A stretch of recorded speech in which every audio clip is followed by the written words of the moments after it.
Hi everyone, welcome back to the channel. Do you ever feel like English spelling is just a random collection of letters? Well, today I'm going to show you 3 powerful rules that will instantly fix 80% of your spelling mistakes. Let's dive in. Rule 1. The magic E silent E. When a word ends in a silent E, it usually makes the previous vowel long. Vowel plus consonant plus E, long vowel.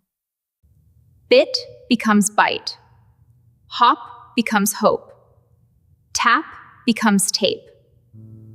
The E is like a superhero that throws its power back to the other vowel. Spelling takes practice, but these 3 rules are your secret weapons.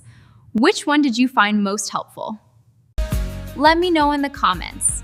Don't forget to hit subscribe for more English tips. See you in the next video.